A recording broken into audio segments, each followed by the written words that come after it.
Kisah nyata horor pesugihan staf obat rumah sakit terdesak gaji yang kecil.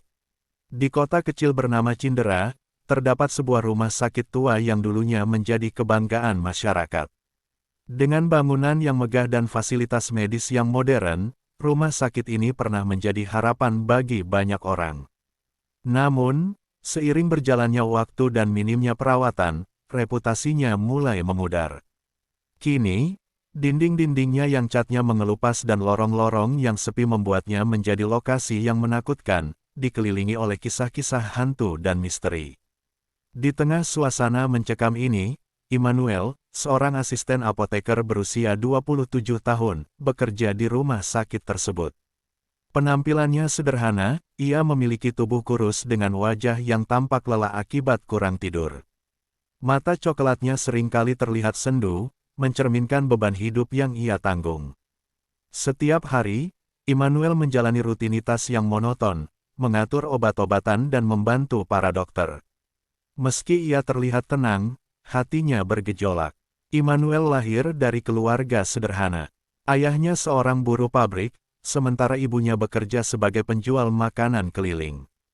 Keduanya berusaha keras untuk memenuhi kebutuhan sehari-hari. Immanuel menyaksikan perjuangan mereka dan bertekad untuk mengubah nasib. Ia ingin menjadi sosok yang sukses, memberikan kehidupan yang lebih baik bagi keluarganya.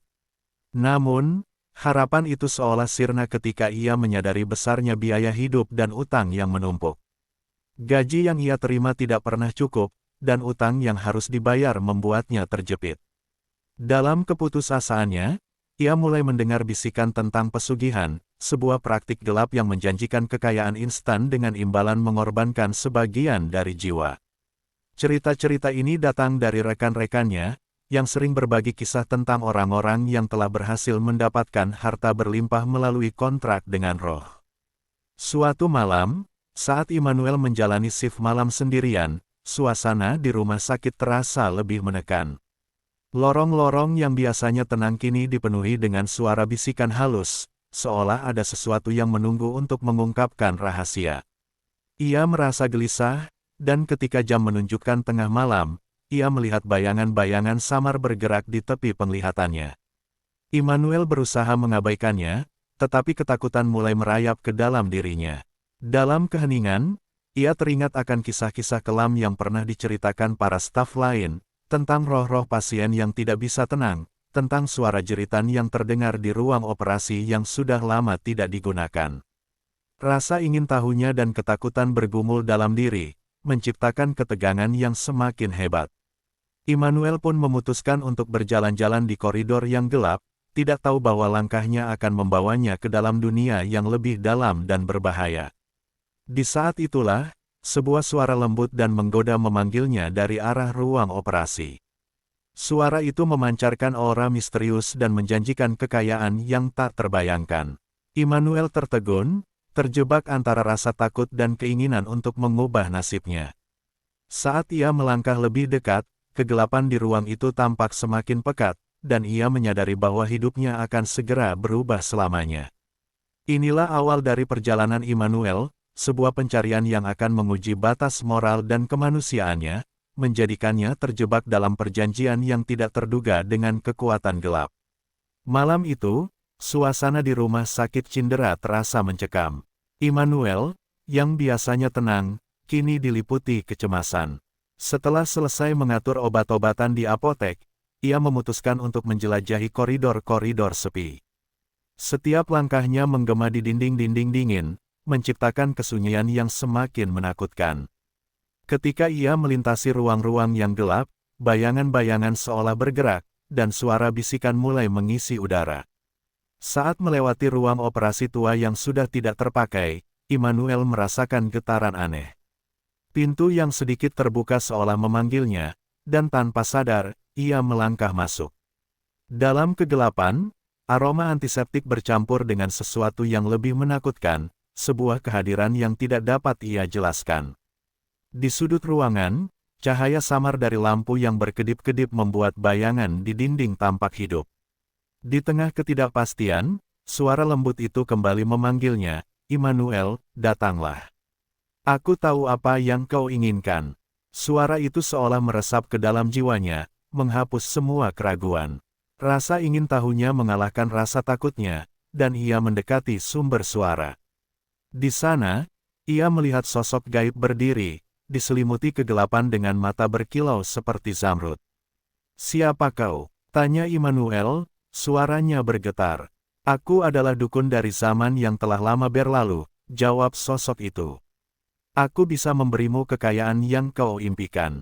Namun, untuk itu, kau perlu melakukan sebuah perjanjian." Immanuel merasa jantungnya berdegup kencang. Dalam hati, ia tahu bahwa ini adalah titik balik dalam hidupnya. Ia teringat akan semua kesulitan yang selama ini dihadapi, utang yang menumpuk, kehidupan yang selalu serba kekurangan. "Apa yang harus aku lakukan?" tanyanya, meskipun ia sudah merasakan kegelapan di balik tawaran tersebut. Dukun itu tersenyum, senyum yang menggoda namun menakutkan. "Setiap bulan, kau harus mengorbankan sebagian dari jiwamu. Sebagai imbalannya, aku akan memberikanmu ramuan yang akan meningkatkan kekayaanmu. Kau akan melihat perubahan yang luar biasa dalam hidupmu."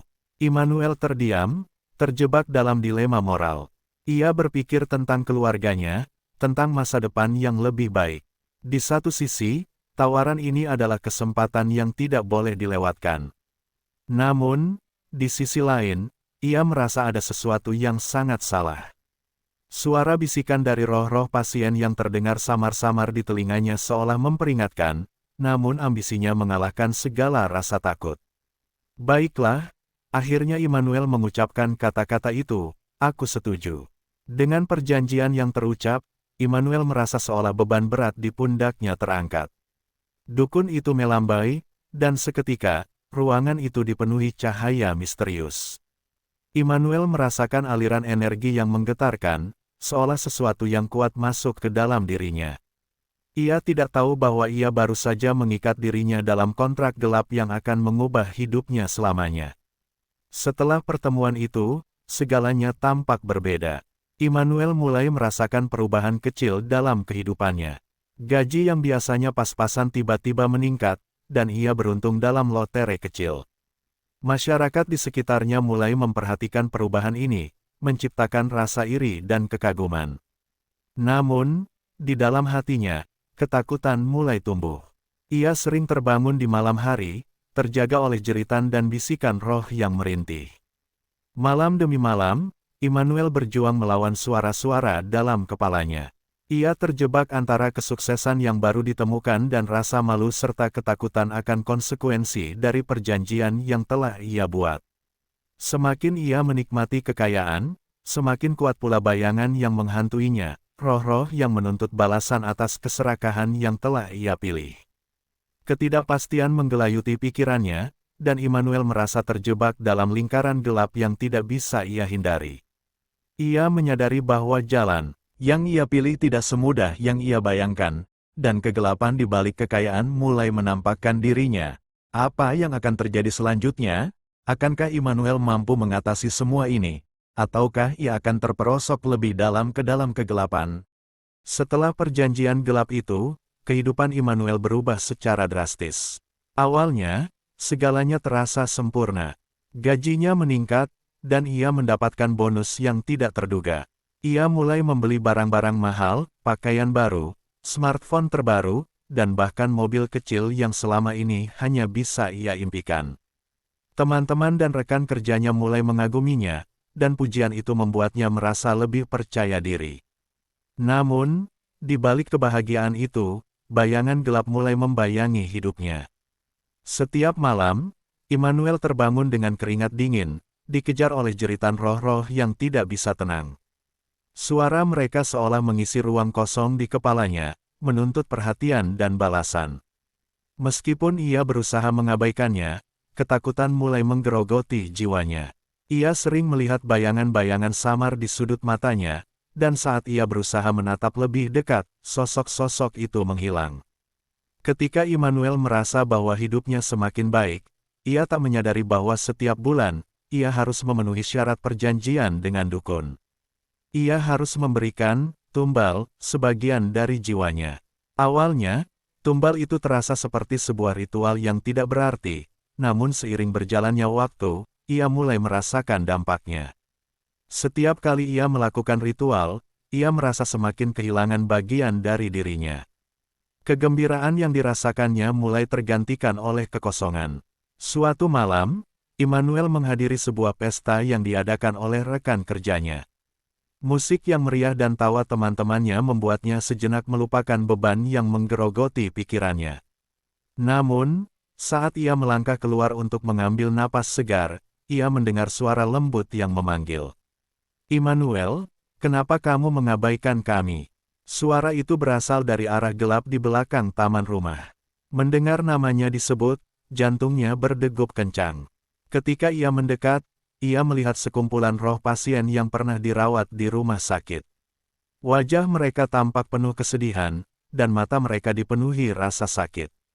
"Kami tidak bisa tenang. Kamu telah mengambil apa yang seharusnya kami miliki," salah satu roh mengeluh. Immanuel merasa tertegun dan bingung. "Saya tidak tahu. Saya hanya ingin hidup lebih baik." Ia berteriak, berusaha membela diri. Namun, suara-suara itu semakin keras, menuntut agar ia mengembalikan apa yang telah ia ambil.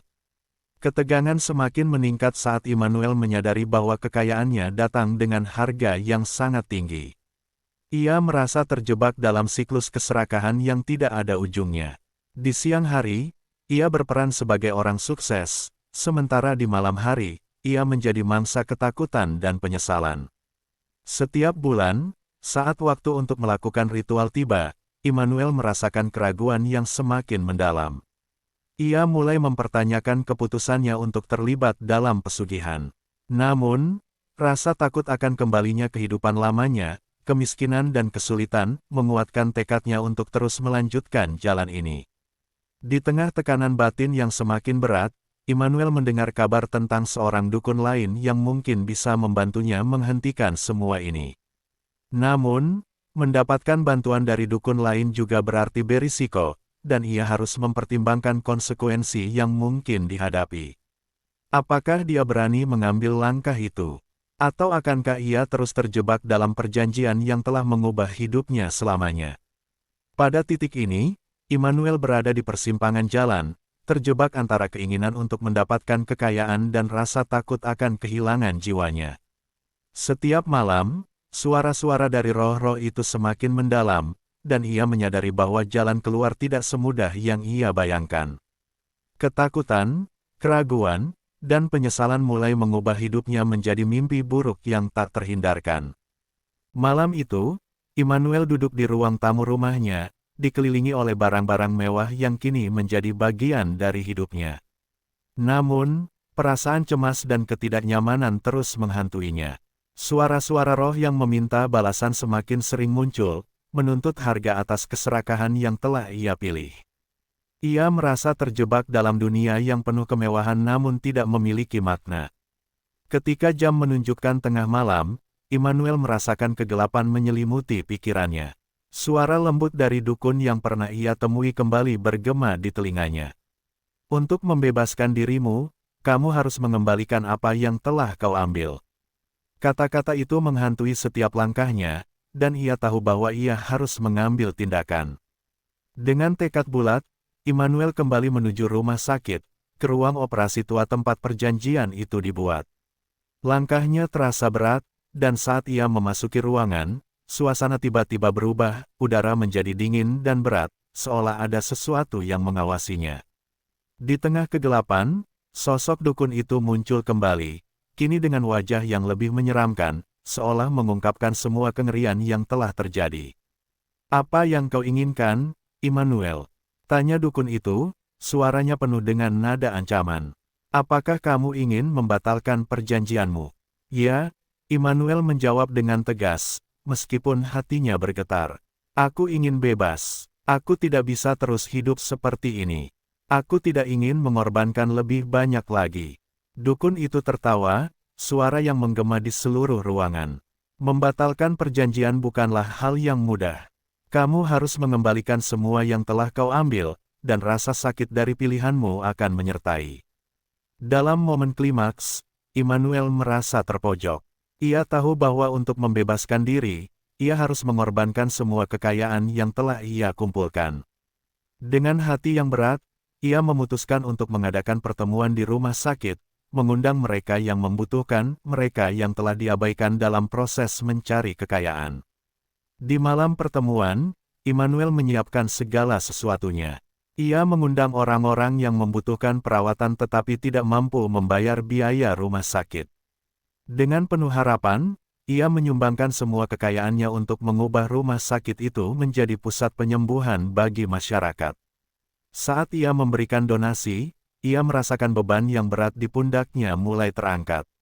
Namun, saat ia melangkah kembali ke rumah, bayangan-bayangan roh yang pernah menghantui hidupnya kini menyertai langkahnya. Mereka tidak marah, tetapi justru tampak tenang, seolah mereka akhirnya bisa beristirahat. Immanuel merasakan kedamaian yang belum pernah ia alami sebelumnya, tetapi di saat bersamaan, ia juga merasakan kesedihan yang mendalam. Keesokan harinya, Immanuel terbangun dengan perasaan hampa. Semua barang-barang mewah yang pernah ia miliki kini tidak ada lagi. Ia kembali ke kehidupan yang sederhana, tanpa kekayaan, tetapi dengan kebebasan yang baru ditemukan. Namun, saat ia melihat cermin, ia menyadari bahwa dirinya telah berubah. Kehidupan yang dijalaninya sekarang dipenuhi dengan penyesalan dan kehilangan, dan ia merasa bahwa bagian dari jiwanya telah hilang selamanya.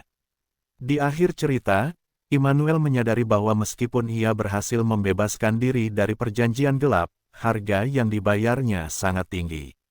Ia telah kehilangan lebih dari sekadar kekayaan, ia kehilangan bagian dari diri yang tidak akan pernah bisa kembali.